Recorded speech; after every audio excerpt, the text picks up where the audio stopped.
श्री स्वामी समर्थ. बाळा, स्वामी तुला म्हणतात, आता काय रे तू, तुझं आयुष्य कसं चालू आहे? अरे थांब थांब, आम्हाला माहिती आहे तुझं आयुष्य तेच रोजसारखंच चालू आहे. सकाळी उठा, कामाला जा, रात्री या, झोपी जा. त्याच तुझ्या रोजच्या समस्या आणि तेच तुझं आयुष्य.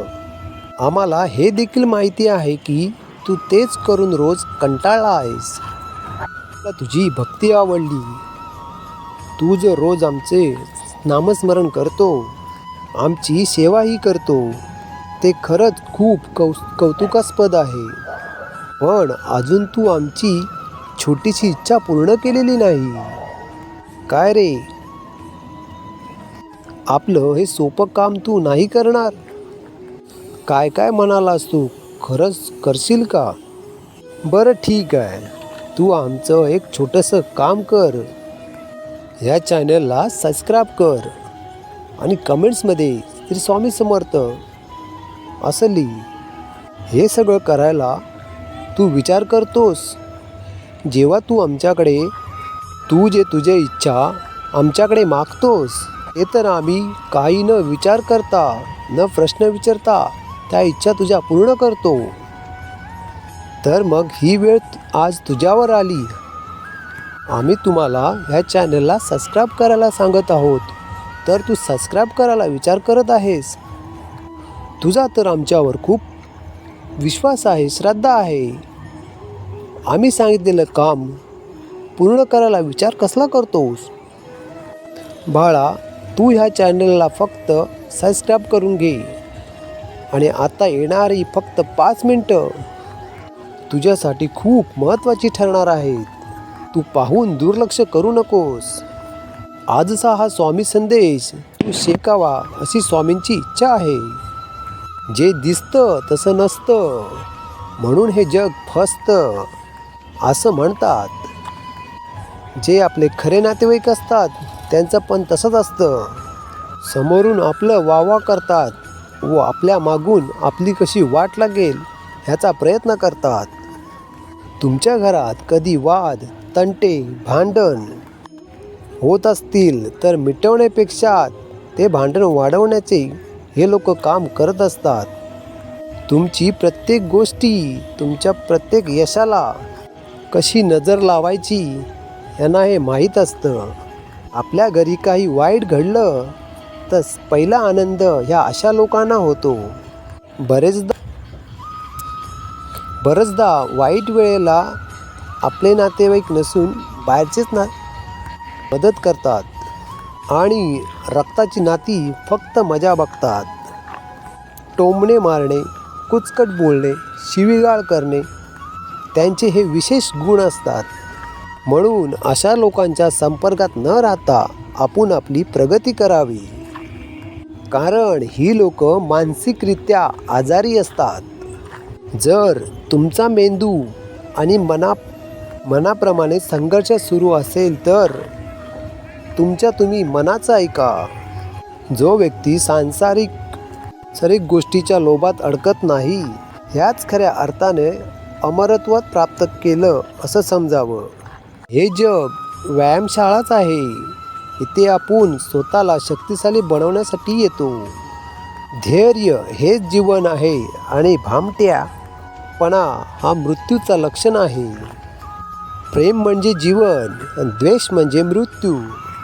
मी करू शकत नाही असं कधीही म्हणू नका. तुमच्या अंतःकरणात, अंतमनात प्रचंड शक्ती आहे. ह्या शक्तीच्या मदतीनुसार तुम्ही अखंड अशक्य वाटणारे काम अशक्य करू दाखवू शकता. आपण तसेच घडत जातो जसे आपले विचार आहेत. पण काय विचार करतो यावर कायम लक्ष द्या. स्वामी म्हणतात, बाळा, आता येणारे पुढील 3 मिनटं तुझ्यासाठी खूप महत्त्वाचे आहेत. स्वामी म्हणतात, आजचं हे काम तुझं संपूर्ण आयुष्य बदलून टाकेल.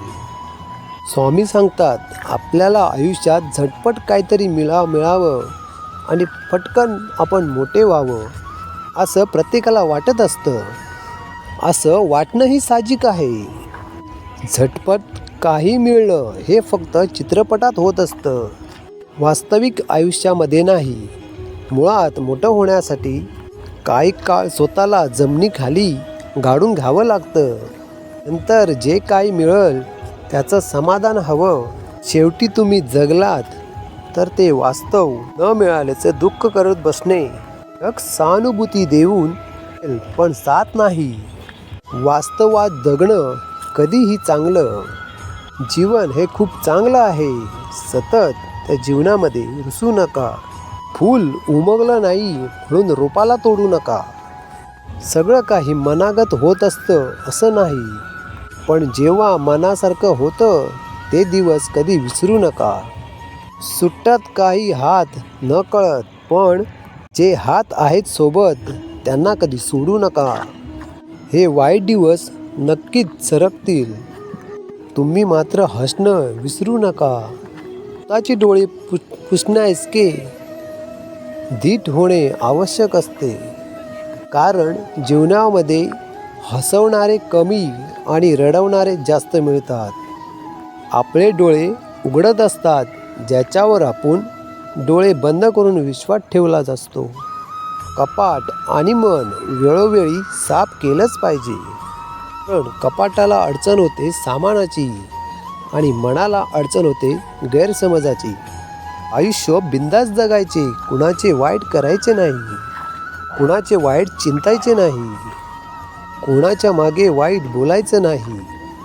तर स्वतःशी प्रामाणिक राहून जगायचं. काही कमी पडत नाही आणि फरक तर अजीब. कोणी जर काही बोलले तर वाईट वाटून घ्यायचं नाही. लोकांची विविध रूपे असतात. कुठल्या तरी लहान कारणासाठी नाराज होऊन बसतात. याच्याशी तुमचा काहीही संबंध नसतो. मी कितीही वाईट बोलो किंवा वाईट करण्याचा प्रयत्न करो, कुणाच्या आयुष्यात डोकावायचे नाही. कोणाविषयी मागे चर्चा करायची नाही. फक्त स्वतःबरोबर दुसऱ्याचेही चांगले चिंतायचे. जिंदगी मस्तीत पण शिस्तीत जगायची. थंड पाणी आणि गरम इस्त्री जे कपड्यांवरच्या सुरकुत्या घालवतात, ते शांत डोके आणि उबदार मन आयुष्यातली चिंता घालवतात. आपले स्वप्न खूप मोठे मोठे असतात, पण त्यासाठीच खरंच आपण काही करतो हे बघायला हवं. रोज तेच करून तेच परिणाम मिळतील यासाठी आपल्याला सवयी बदलाव्या लागतील. आपल्या स्वप्नांना जवळ घेऊन जातील. योग्य ठिकाणी मिळालेली अयोग्य वागणूक चला त्याच्या विचाराचे आणि जीवनाचे प्रवाह बदलण्यात भाग पाडतात. हीच लक्षात नेहमीच लहान बनून राहा. प्रत्येकजण तुमच्या बरोबर बसू शकतो आणि इतके मोठे व्हा की जेव्हा आपण उठाल तेव्हा कोणीही बसलेले नसेल.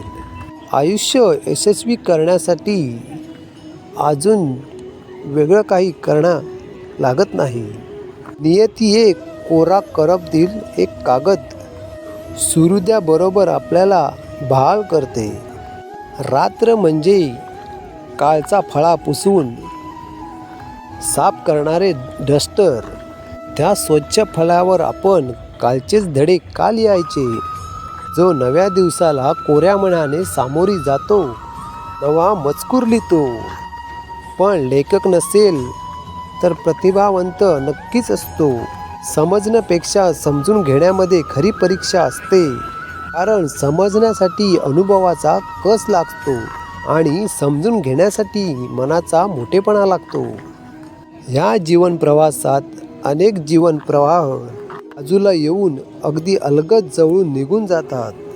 काही प्रवाहांची गती व दिशा वेगळीच, काहींची मिळती जुळती असते. अशातच कधी भिन्न प्रवाहाची काही काळ भेट होते. ते आता आपली दिशा बदलेल. लहरी बदलतील. आपल्याला एक वेगळीच गती मिळेल. निसर्गाने काही वेगळेच ठरवलेले असते. काही क्षणात अपेक्षांना तडे जातात. प्रत्येक प्रवाहाला वेळ उतार वेगळा भेटतो.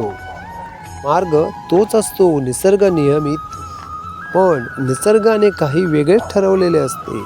पण आयुष्यभर त्या सुजल प्रवाहाला उगीचच कोरडेपणाची जाणीव होत राहते. पण एक गोष्ट कळते की हे सगळे प्रवाह एकाच सागरात अनंत काळात हे विलीन होऊन जातात. पण मग त्यासाठी आयुष्यभराची प्रतीक्षा. विजय किती वाढवला, कुठे थांबवायचा, कुठे दुर्लक्ष करायचा, हे ज्याला जमतं तो जगातल्या कुठल्याही परिस्थितीवर मात करू शकतो. हसण्याची इच्छा नसली तरी हसावेच लागते. कसे आहे म्हटले तर मजेत आहे असे म्हणावेच लागते. जीवन हे एक रंगमंच आहे. इथे प्रत्येकाला नाटक करावे लागते. जर आपल्याला हा संदेश आवडला असेल तर चॅनलला सबस्क्राईब व लाईक करा आणि ज्यांना गरज असेल त्यांना हा संदेश शेअर करा. श्री स्वामी समर्थ.